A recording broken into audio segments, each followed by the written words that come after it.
શ્રાવણ માસના પ્રારંભે જ આરંભે સુરા એવા ખાનદાન કુટુંબના નબીરાઓ રાજકીય માથામણી 20 જેટલા જુગારિયાઓ ગતરોજ મોડી સાંજે સિદ્ધપુરની સીમમાં આવેલા દિલીપ પટેલના કૂવા પરથી બાતમીના આધારે જિલ્લા એલસીબી પોલીસે રંગે હાથે ઝડપી પાડ્યા હતા। વડોદરા જિલ્લા એલસીબી પોલીસને મળેલી બાતમીના આધારે LCB PI J Patel, head constable Mahendrabhai Chauhan તથા તેઓના સ્ટાફ દ્વારા ગતરોજ મોડી સાંજે ડભોઈ તાલુકાના સિદ્ધપુર ગામની સીમમાં આવેલા દિલીપભાઈ નગીનભાઈ પટેલ કે જેઓ હાલ વિદેશ છે, તેઓના કૂવા પર છાપો માર્યો હતો। કૂવાની ચારેય બાજુથી ઘેરો ઘાલી સઘન તપાસ હાથ ધરતા 20 જેટલા શ્રાવણીઓ જુગાર રમતા નબીરાઓને રંગે હાથે ઝડપી પાડ્યા હતા। તેઓની પાસેથી અંદાજિત રૂપિયા 2 લાખ રોકડ, 4 મોટરસાઇકલો, 21 મોબાઈલ જપ્ત કરી એલસીબી પોલીસે કાયદેસરની કાર્યવાહી હાથ ધરવામાં આવી હતી। આ હાઈ પ્રોફેશનલ જુગારધામમાં કોંગ્રેસ ભાજપના નેતાઓ પકડાતા રાજકારણમાં ગરમાવો આવી ગયો હતો અને ડભોઈ તાલુકામાં હાઈ પ્રોફેશનલ જુગારધામની વાત વાયુવેગે પ્રસરી જવા પામી છે। આજે સવાર સુધીમાં પણ પોલીસ દ્વારા 20 આરોપીઓને જામીન ન આપતા ભાજપ, કોંગ્રેસ અને પકડાયેલ આરોપીઓના પરિવારજનો દ્વારા ડભોઈ પોલીસ મથકે પહોંચી જઈ હલ્લો મચાવવામાં પણ આવ્યો હતો। સાથે સાથે પોલીસ દ્વારા જામીન લાયક ગુનો હોવા છતાં 20 આરોપીઓ સાથે ઓરમાયું વર્તન કરવામાં આવ્યું છે। તેઓ ભાજપ, કોંગ્રેસ અને પકડાયેલ આરોપીઓના પરિવારજનો દ્વારા પોલીસ પર આક્ષેપ કરવામાં આવ્યો હતો।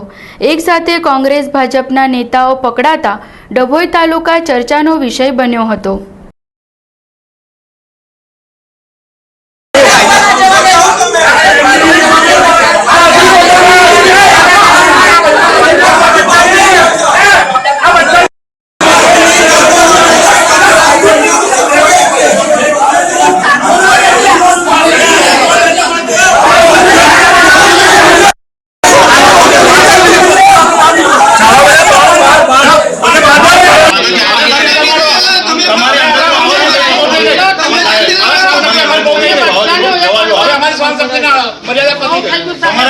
તમને વસ્તુ લાગે છે તો આપણે વિધિ કરીએ તમને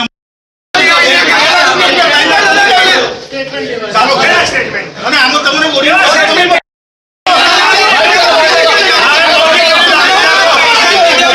સિદ્ધપુર ગામેથી એલસીબી દ્વારા જુગાર રમતા આશરે 20 જણાઓને પકડીને પોલીસ સ્ટેશનમાં લોકઅપમાં લઈ આવવામાં આવેલા હતા।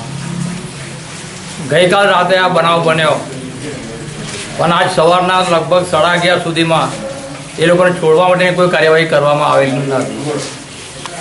આ જે છોકરાઓ જુગાર રમતા હતા એ શ્રાવણ માસ નિમિત્તે જુગાર રમતા હતા। એ કંઈ પરમેનન્ટ જુગારિયા નહોતા કે એવા કોઈ ગંભીર ગુનામાં પકડાયેલા આરોપીઓ નહોતા, છતાં પણ પોલીસ સ્ટેશનમાં એમને કોઈ જાતની સગવડ આપવામાં ના આવી।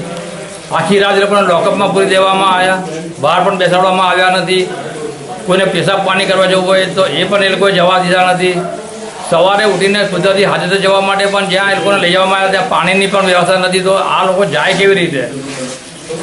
આ લોકોની જોડે કોઈ રાજકીય નેતાના પીઠબળના કારણે એવું વર્તન કરવામાં આવ્યું છે જાણે આ લોકો કોઈ ખૂન કરીને આવ્યા હોય, કોઈ ઘરપટ ચોરી કરીને આવ્યા હોય, એવા રીઢા ગુનેગારની જોડે જે વર્તન કરવામાં આવે છે એ જાતનો વર્તાવ પોલીસ ખાતાએ કર્યો છે, જેને કોંગ્રેસ પક્ષ દ્વારા સખત પકડવામાં આવે છે।